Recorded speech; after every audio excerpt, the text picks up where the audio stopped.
Hello guys, कशा आहात सर्वजण? मस्त मजेत ना? आशा करते मस्त मजेत आनंदीच असाल. आज आहे बुधवार, सकाळची सुरुवात माझी बाकी सगळं आवरून व्हिडिओचीच असते. तर सकाळचे 11:30 वाजलेत. मिस्टर गौराम भक्ती सगळ्यांना जिकडे तिकडे घालवून मग माझं व्हिडिओचं काम असतं. आणि आज मी त्या नवीन साडीपैकी आज नेसले मी चॉकलेटी कलर आहे हा, पूर्ण प्लेन आहे, जास्त काही त्याला वर्क वगैरे नाही आहे. आणि हा फक्त पदराला असं हे आहे. मग ह्या फुलांची मॅचिंग करून मी ब्लाऊज शोधून शोधून मला सापडलं. आणि मला सकाळी ना आंघोळ करता कानात पाणी गेलं. माझा पुन्हा पुन्हा मला ना आवाज यायलाच, म्हणजे ह्या पण कानात आणि ह्या पण दोन्ही कानात पाणी गेले, त्याच्यामुळे तसं व्हायला लागले. आज मी लिस्ट करत बसले होते. कशाची माहिती आहे का? कशाची असेल तर ना मला बऱ्यापैकी म्हणजे ह्या 2024 मध्ये ज्यांनी ज्यांनी मला गिफ्ट पाठवलेत ना त्याची मी बघत होते की बाबा लिहून ठेवलं मी त्यांचा नंबर आणि नाव वगैरे असं लिहून ठेवत होते. तर ते बरं वाटत नाही, मला रिटर्न तर करायचंच आहे का माझ्या पद्धतीनं. तर त्याच्यामुळे म्हटलं आज निवांत आहे, सगळं आवरलेलं पण आहे. आणि आज असं झालं, मी आज सकाळी डब्याला ना म्हणजे ह्या तिघांच्या डब्याला वाटाणा गेला होता. आणि आज पप्पांचा आज सकाळी माझा फोन आला होता 8 वाजता आणि मला तो त्यावेळेस घ्यायलाच मिळाला नाही, कारण की माझी धावपळ चालू होती ह्या तिघांचे टिफिन वगैरे बनवायचं. आणि रात्री मी फोन ना शक्यतो सायलेंट करून ठेवते, फक्त अलार्म तेवढा चालू ठेवते, कारण की एकतर मी अशीच झोपेला एकदम प्यारी आहे, त्याच्यामुळे डिस्टर्ब नको म्हणून सायलेंट करून ठेवला होता. आणि सकाळी उठले ना मी परत मी सायलेंट मोडवरचं काढते, पण माझ्या आज लक्षातच आलं नाही, ते राहून गेलं. आणि सकाळी 8 वाजता बरोबर पप्पांचा फोन आला आणि मला तो घ्यायलाच मिळाला नाही. किती उशीर फोन वाजला, 2-3 मिस कॉल पडले, मला तो घ्यायलाच मिळाला नाही. आणि मग म्हटलं राहू देत, नंतर करते. सगळं आवरल्यानंतर मी 9:30 वाजता पप्पांना पुन्हा फोन केला, का म्हणजे फोन केला होता वगैरे, मला मिस कॉल तुमचे पडले होते. तर पप्पा बोलले काही नाही, तुझी आई माझ्यावर भांडायला लागली. ह्या दोघांची ना मम्मी पप्पांची भांडणं मिटवायला मी असते. तर विशेष असं भांडण असं काय नव्हतं. तर पप्पांना आमच्या ना बीडी ओढण्याची जास्त सवय आहे. बाकी कुठलं व्यसन नाही, पण बीडी हे आणि एकच ब्रँडची पण पाहिजे, तीच, दुसरी कुठली नको. त्याच्यावरून दोघांचे ना सारखं वाद होत राहतात आणि मिटवायला मी.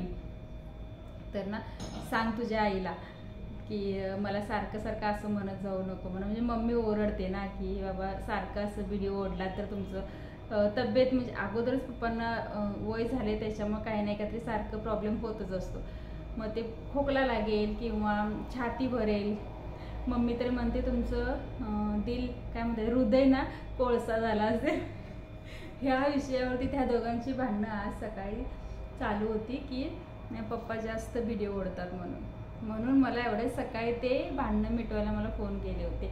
म्हटलं ठीक आहे, मग दोघांच्या बरोबर बोलले. मग मम्मी मला विचारली की काय जेवण बनवलेस, फोन पण उचलायला तुझ्याकडे वेळ नव्हता. तर म्हटलं काही नाही, म्हटलं वाटाणा बनवलाय. तर एकतर माझ्या पप्पांना वाटाण्याची भाजी अजिबात आवडत नाही. आणि लगेच माई लेकीने दोघींनी बोलून असं ठरवून असं दोघींनी पण वाटाणा केलाय की काय.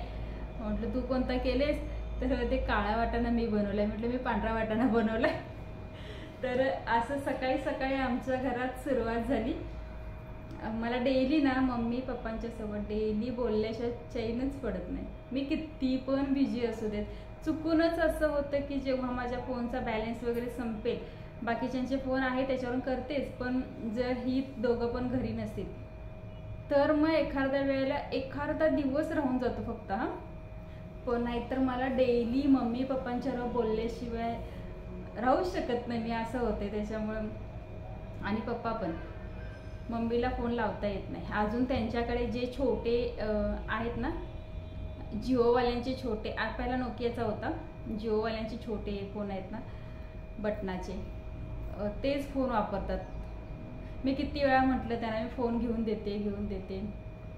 मम्मी म्हणते नको, मग त्याच्यातच बसतील डोकं घालणं असं. पप्पा नको, तुमच्या हेच बैलगाडीची शर्यत आणि कबड्डी हे 2 बघण्याचा एवढा नाद आहे ना.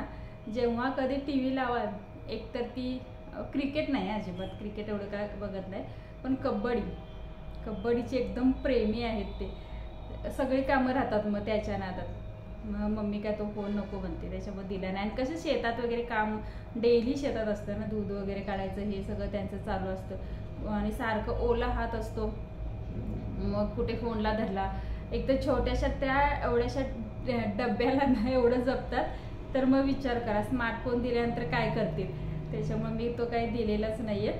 आता जानेवारी महिन्यामध्ये पप्पांचं म्हणजे 1 जानेवारीला वाढदिवस असतो, मग मी प्रत्येक वेळी पप्पांना ना काही ना काहीतरी असं गिफ्ट देत असते, छोटं मोठं असं असतं. कारण की आई वडिलांनी आपल्याला एवढ्या मेहनतीनं मोठं केलेलं असतं, किती दिवस तरी. म्हणजे असं मला म्हणजे आठवतं मला चांगलं की एक वेळा असं असायचं की नाही, जेवण संपायचं ना, तर आम्ही 3 जण, मम्मी पप्पा, आम्ही 5 जण. मग कधी तर पप्पा माझे ना, मम्मी आणि पप्पा दोघं पण ना आम्हाला पहिला जेवायला वगैरे घालणार आणि सांगणार. आम्ही विचारलं ना तुम्ही जेवलात, कारण की थोडंसं कसं मी माझं शाळा गडिंग्लजला असल्यामुळे ना थोडंसं मला वेळ व्हायचा यायला वगैरे, तर आणि मी लवकर झोपायचे, त्याच्यामुळे मम्मी मला पहिलं जेवायला घालायची. त्याने जेवलात का विचारलं की नाही, जेवलेली नसायची ती दोघं, पण जेवलं म्हणून सांगायचे. कितीतरी वेळा ते रात्रीची उपाशी झोपले ते दिवस ना मला आठवतात. त्याच्यामुळे ना जितकं आत्ता माझ्याकडून शक्य होतं ना, जे करायचं, मी पप्पांना ना बिडी आवडते म्हणून कोल्हापुरातून बिडी पण घेऊन जाते. मम्मीला न सांगता गपचूप मी पप्पांना ते पण देते. त्यांना आवडतं ना ते मी करण्याचा प्रयत्न करते, कारण की शेवटी जन्म दिलेले आई वडील आहेत आणि त्यांना जपणं हे मुलांचंच काम असतं. म्हातारपणामध्ये खूप कष्ट केलेले असतात लहानाची मुलं मोठी करायला, कारण की आपण आत्ता बघतो ना आपली मुलांना आपण काय करतो, पण तेव्हा आठवतं की बाबा माझ्या आईवडिलांना काय केलं असेल. तेव्हा तर आमची परिस्थिती अजिबात नव्हती. जेव्हा पप्पा कामाला जाणार तेव्हा घर चालायचं, तर त्याच्यामुळे मला त्या दोघांना बघितलं ना, जरा जरी असं एकसारखे मी पप्पांच्याकडे बघत राहिले ना, मला असं पूर्ण पप्पा असं दिसतात की बाबा त्यांच्या हाताला किती ठिकाणी लागलेलं आहे काम करता वेळी. त्यांचे पाय किती कष्ट करून असं माझ्या पप्पांच्या हाताला असं ते काय म्हणतात ते, म्हणजे जास्त काम केल्यानंतर असं खड्डे हे पडतात ना, म्हणजे घट्ट होतं, असं किती वेळा तरी होतं. असं मला सुट्टीला गेल्यानंतर मी पप्पांच्याकडे असं पूर्ण केसापासून नकापर्यंत असं बारीक निरीक्षण करत असते. आणि पप्पांना जास्त करून माझ्यासमोर येत नाहीत, कारण की त्यांना काय होतं माहीत नाही. आजारी पडले तरी पण पहिला मला बोलव, काही असू देत, पहिला तिला बोलव. काय समाधान मिळत असेल माहीत नाही त्यांना समोर बघितल्यानंतर किंवा काय, पण जास्त जीव आहे त्याच्यामुळे मला भीती वाटते जास्त करून. असं जास्त प्रेम असलं की नाही थोडंसं खूपच त्रास होतं. त्याच्यामुळं पप्पांना मम्मीला काही झालं की मला एक टेन्शन येतं खूप सारं. तसं मम्मी हॉस्पिटलमध्ये होती ना, तेव्हा तिला ज्याशी ॲडमिट केलं ना, तेव्हाच त्याच रात्री मला ताप इतका भरला होता, मला वाटतं 102 काहीतरी ताप होता. तरी देखील मी दवाखान्यातून 15 दिवस 10 मिनटंसुद्धा हलले नाही. मी तीन दिवस आंघोळ केली नव्हती. जेव्हा मम्मी ICU मध्ये होती तेव्हा मम्मीला वरती शिफ्ट केल्यानंतर मग एक वेळ मावशी जबरदस्ती ओढून मला घेऊन गेली तिच्या घरी आंघोळ करायला, पण मी तिला सोडून हल्ले नव्हते. नसू दे असं 2 वेळा दिवसातून आंघोळ करणारी बाई मी. हॉस्पिटलमध्ये असताना 3 दिवस आंघोळ केली नव्हती. आणि माझे डोळे, ताप, रात्रीचं डॉक्टरांना परत तिथे रात्रीचे नव्हते डॉक्टर, मग त्यांना बोलवून घेतलं, परत इंजेक्शन वगैरे घेतलं. डॉक्टर पण बोलले तुम्ही घरी जा, इथे एकच जण कोणतरी थांबा, पण नाही, मी ICUच्या दारात झोपून काढले. त्याच्यामुळं जानेवारी महिन्याची ह्या 2024 ना खूप विचित्र गेलं आहे आमच्यासाठी. 1 जानेवारीला मम्मीची थोडीशी तब्येत बिघडली होती. काश मी जर इथं असते, कारण मी त्या दिवशी इथं नव्हते, मी पंढरपूरमध्ये होते 1 तारखेला. नवीन वर्ष म्हटलं तिथून चालू करायचं म्हणून 1 तारखेला मी पंढरपूरला, म्हणजे अगोदरच आम्ही 2 दिवस गेलो होतो. आणि 1 तारखेला मी दुपारनंतर निघणार होतो. दुपारनंतर निघणार होतो, पण तरी पण आम्हाला 5 वाजले 1 तारखेला तिथेच, आणि यायला रात्रीचे 1-1:30 वाजला होता. आणि आल्यानंतर काय आम्ही झोपलो आणि सकाळी मम्मीचा मग 2 तारखेपासून आमचं हे सकाळी फोन आला की पप्पा म्हटले की मम्मीला असं व्हायला लागले, त्रास होतोय. फक्त तरी सुद्धा मम्मी दवाखान्यात यायला तयार नव्हती. इथून बसूनच मी सगळी यंत्रणा लावली, गाडीपासून सगळं केलं. आणि मम्मीला मी इथून निघाले 10 वाजता. 9:30 वाजता मला काहीतरी फोन आला होता पप्पाचा, मम्मीला त्रास व्हायला लागला म्हणून. 10 वाजता निघाले होते इथून आणि मम्मीला 3 दवाखान्यामध्ये नेलं. परत ॲम्ब्युलन्समधून ह्या दवाखान्यात त्या दवाखान्यात फिरवत होते. तर हे सगळं ना माझी ताई, माझी मावशी, काका मावशी, परत मामा ही सगळी होतीत. म्हणजे मी पटापट सगळ्यांना फोन करून सांगितलं की मम्मीचं हे असं असं झालेलं आहे. सगळी धावून आली, सगळी जवळ आहेत, मीच फक्त लांब होते. आणि दादा का दुसऱ्या दिवशी आला, तो मुंबईला असतो त्याच्यामुळे. पण तेव्हा ना इथून मी रडायला स्टार्ट केलं होतं ना कोल्हापूरमधून गाडीत बसल्यानंतर. मिस्टर कामावरून बोलवून घेतलं त्यानं, मुलांना घेऊन गेले नव्हते त्या दिवशी, फर्स्ट टाइम गेले तेव्हा. फास्टमध्ये जायचं होतं मला, काही करून मला ना 1 तासात पोचायचंच होतं. पण तरी पण 1 तास 20 मिनटं काहीतरी लागली. एवढ्या फास्ट मी आयुष्यात कधी गाडी 70 ते 80च्या वरती मी गाडी चालवायलाच देत नाही. मिस्टरांची मांडी मारून मारून लाल करते, हळू घ्या हळू, काही घाई नाही आपल्याला असं म्हणते. पण त्या दिवशी 110 105 ह्या स्पीडनं आम्ही गडिंग्लजपर्यंत पोहोचलो होतो. मला ती बाकीची परवाच नव्हती काय, मला कुठल्याही परिस्थितीत माझ्या आईजवळ मला लवकरात लवकर पोचायचं होतं. तर असं ना तो एक अनुभव घेतला, तो आयुष्यातला खूप मोठा अनुभव आहे. त्याच्यानंतर मग मला तेव्हापासून तर मला जास्तच भीती वाटली. आईबाबांना काय झालं तर ही जास्त भीती सतावते. तुम्हाला पण असं होतंय का? तर ना नक्कीच होते. प्रत्येकजण आपल्या आईवडिलावरती खूप प्रेम करत असतं. म्हणून ना माझा भाऊ पण मला सारखं म्हणत असतो की काय झालं की नाही पहिला तू जा, तू गेल्याशिवाय ती काय बरं होत नाही. तर मला राहायला जमत नाही, मुलांची शाळा आणि सगळं हे. तरी पण मी 15 दिवस मुलांना इकडं ठेवून, तेव्हा भक्तीची परीक्षा चालू होती, 15 दिवस सलग मी राहिले होते हॉस्पिटलमध्ये. आणि तिथून पुढे 15 दिवस गावी मम्मीजवळ, महिनाभर असाच राहिला. आणि नंतर मी मम्मीला इकडे घेऊन आली. तर हा एक छोटासा किस्सा माझा आयुष्यातला. तर आज सकाळची सुरुवात दररोज माझी काय मम्मी पप्पांसोबत बोलून होत नाही. सकाळची सुरुवात माझी हेच अशी, घरातल्या रेग्युलरची कामं आवरून व्हिडिओ बनवून मग मी दुपारी 12-1च्या दरम्यान मम्मीला फोन करते. आणि दोघं जण कसं, पप्पा बाहेर गेले असले की मम्मी बरोबर फक्त बोलायचं, मग पप्पांच्या फोन करायचं असं होतं. पण आज सकाळी पप्पांचा फोन आला ना, मी घाबरून गेले. त्यामुळे पुन्हा ना जुन्या आठवणी ताज्या झाल्या, म्हणून म्हटलं तुमच्याशी शेअर करू. तर सगळ्यांनी प्रार्थना करा, माझे आईवडील माझ्यासाठी नसले तरी चालेल, पण माझे आईवडीलना कायमस्वरूपीनं सुखरूप राहू देत, व्यवस्थित राहू देत. मी प्रत्येक गोष्ट पप्पांना माहीत असते, प्रत्येक गोष्ट तिथं त्यांच्या समोर गेल्यानंतर ना जास्त करून मी इमोशनल व्हायच्या मागे लागत नाही. मुली बाहेर गेल्यावर रडतात वगैरे ना, तर मी नाही शक्यतो रडत, खूप कंट्रोल करते. कारण की मी जरा जर रडले तर माझ्या मम्मीला माझ्यापेक्षा 10 पटीने जास्त त्रास होतो. तर त्याच्यामुळं ना मी खूप कंट्रोल करते. जेवढं आनंदात घालवता येईल ना तेवढं घालवते, भले ते मी तासभर जाऊ देत. आता जाणार आहे मी, दसऱ्याला जाणार आहे, एक दिवस सुट्टीला जाणार आहे. कोणालाच घेऊन जाणार नाही, मी एकटी बसनं जाणार. मी अगोदरच सांगितलं. कसं होतं, ह्या सगळ्यांना घेऊन गेले की नाही, मिस्टरांना मुलांना वगैरे, मला 1 डे प्रोग्राम करून यावंच लागतं. भक्तीचे स्कूल, गौरांचं कॉलेज, गॅरेज, मिस्टरांचं ऑफिस, हे सगळं मॅनेज होतच नाही. मग त्यांच्यामुळे मी सांगितलं मी एकटी जाणार, मला त्रास झाला तरी चालेल, पण मी बसनं एकटी जाणार. तिथे काय गडिंग्लजमधून काय बस आहेत, नसली तर माझी बहीण पण येणारच आहे. आणि ठरवून आम्ही दोघीजणी ठरवून जातो दरवेळेला की मी इकडून येणार आहे, तू तिकडून ये, किंवा मग मी जातावेळी तिच्या दारातूनच जाते, तिला घेऊन जाते. असं मी दरवेळेला ठरवून जातो. कारण की माझी बहीण पण माझ्या आईसारखीच आहे, खूप जपतात खूप. त्याच्यामुळं ना बहीण भावाचं एवढं काय वाटत नाही, कारण की तो खूप कमी आमच्या बरोबर असतो. तो जास्त करून मुंबईलाच असतो. तो सुट्टी पण त्याची किती, वर्षातून आला तर 8-10 दिवसासाठी येतो, ते पण ह्याच्याकडे जा त्याच्याकडे जा हेच होतं. त्याच्यामुळं जास्त तो काय असं हे नाही. पण माझी बहीण, मम्मी पप्पा, फॅमिली असावी.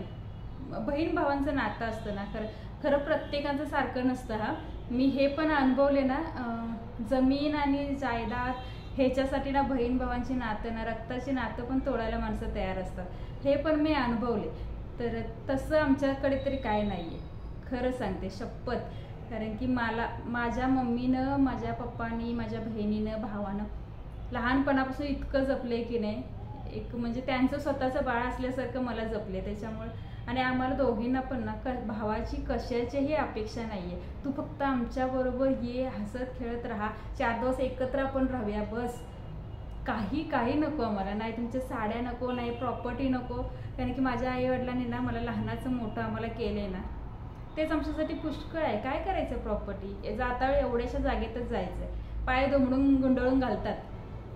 कोण काय घेऊन जातं? किती जरी पैसा कमावला तर इथंच ठेवून जायचं आहे. त्याच्यामुळे ना आम्हाला तरी कसलीच अपेक्षा नाही. मी थोडीशी मम्मीकडून, दादाकडून नाही पण मम्मीकडून हट्टानं ना काहीतरी मागून तरी घेईल. पण माझी बहीण चुकून सुद्धा मम्मीला कधी काहीही मागणार नाही, 10 रुपये सुद्धा अजूनपर्यंत. आणि मम्मीला आमच्या काही सांगावं पण लागत नाही. पण म्हणजे आम्हाला काय हवं आहे किंवा नाही ते तिला आपोआप समजून जातं. नको जरी म्हटलं तरी मी जाता वेळी रिकामी जाईल, पण येता वेळी ना जेव्हा गाडीतून येते ना, माझी गाडीची डिग्गी ना पूर्ण भरलेली असते. हे घे ते घे. तसं ताईकडे आली की ताईची सासू सुद्धा घालते. हे घेऊन जा, ते घेऊन जा. आठवड्याला गेले तरी आठवड्याला देतील भरून. अशी लोक आहेत. तर आपण चांगलं असलं की सगळं जग चांगलं असतं हे तरी मला माहीत आहे. त्याच्यामुळं मी नाही कोणाची अपेक्षा पकडत. एखाद्या वेळी मला नसेल तरी चालेल, पण मला माणसं पाहिजे. बाकी काही नसलं तरी चालेल. म्हणून तुम्हाला म्हटलं काय मला नका गिफ्ट पाठवू वगैरे. मला पण ते बरं नाही वाटत घ्यायला पण, आणि नको म्हणायला पण बरं नाही वाटत. त्याच्यामुळं फक्त मला पाठवणं तर आशीर्वाद पाठवा, खूप सारे आशीर्वाद पाठवा. तर हा होता छोटासा आजचा ब्लॉग. आज ते पण मम्मी सकाळी पप्पांचा फोन आला त्याच्यामुळे ही सगळी थोडीशी मी सांगितलं. बऱ्याच लोकांना माहीत नव्हतं ना मी मम्मी पप्पावर किती प्रेम करते ते. त्याच्यामुळे म्हटलं जाऊ द्या. हे मी 6 जणांची नावं आहेत ती मी लिहून ठेवलेत. 6 जणांनी मला काय पाठवलं, खूप सारं पाठवलं होतं. म्हणजे ह्या 2024मध्ये. तर त्याच्यामुळे ना म्हटलं मला ते रिटर्न करायचंच आहे. कधी ना कधीतरी करावंच लागेल आणि मी करणारच. तर चलो, आजचा हा माझ्या आईवडिलांचा ब्लॉग. तर मम्मी पप्पांना तुम्ही बघितलं असाल. मी शक्यतो गावी गेल्यानंतर दाखवते. पप्पा नसतात, पप्पा खूप कमी. पप्पांना एक तर ना फोटो व्हिडिओ काही आवडत नाही, कारण जबरदस्ती फोटोला उभं करावं लागतं. आणि उभं राहिले तरी उद्दाम अशी मान ना तिरकीच करणार, सरळ ठेवणारच नाही चांगला फोटो येऊ नये म्हणून. यात्रेमध्ये त्यांच्या जबरदस्ती फोटो आम्ही काढले. त्यांनी आयुष्यात पहिल्यांदा सदरा घातला होता, गॉगल लावला होता. आम्ही पहिल्यांदा पप्पांना तसं रूप बघितलं होतं, पण ते पण खूप कमी वेळेसाठी त्यांनी लगेच काढला. पण तेव्हा त्यांचे फोटो मी घेतले होते, काढले होते. नाहीतर मग नाही, शक्यतो नाही. तसं मम्मीचं माझ्या काय नाही, व्हिडिओमध्ये पण असते, बोलते. तिला आवडतं म्हणण्यापेक्षा ती मला म्हणते तू काहीतरी करायलेस ना, मग का वाईट करत नाहीयेस, कर. असं चांगला सपोर्ट आहे मला सगळ्यांचाच. भाऊ बहीण, मम्मी पप्पा, नवरा पोरं सगळ्यांचा सपोर्ट आहे. फक्त काही लोक आहेत ते जास्त त्रास होतोय त्यांना. पण असो, सगळीच सारखे. हाताची बोटं 5 सारखे आहेत नाही ना. आता नेलपेंट लावत होती, ते राहिलंच, इथंच घेऊन बसले होते. ही ना थोडीशी गेले, म्हणजे वरती आहे ना, ही थोडीशी गेली म्हणून म्हटलं आता थोडं लावूया म्हणून बसले होते. ते पण लक्षातून गेलं. तर चलो, बाय बाय, टेक केअर. कसा वाटला व्हिडिओ कमेंट करून सांगा. मी पंखा बंद केलाय ना, तर ना काय ह्याच्यावर उपचार काय आहे का? मला ना इथेच घाम फक्त येतो. इकडे बाकी कधीच कुठे मला इथे वगैरे असं येत नाही. मला ना फक्त इथे ओठाच्या इथेच येतो. आणि इथे पण एवढं का नाही, पण असं येतो. आजचा माझा जवळून लुक दाखवते. हा पहा, सिंपल असं. चलो, बाय बाय, टेक केअर. आणि कमेंट करून सांगा तुम्ही पण तुमच्या आईवडिलावरती किती प्रेम करता. 100% पैकी मी करते 101%. तुम्ही कमेंट करून सांगा. चलो, बाय बाय, टेक केअर.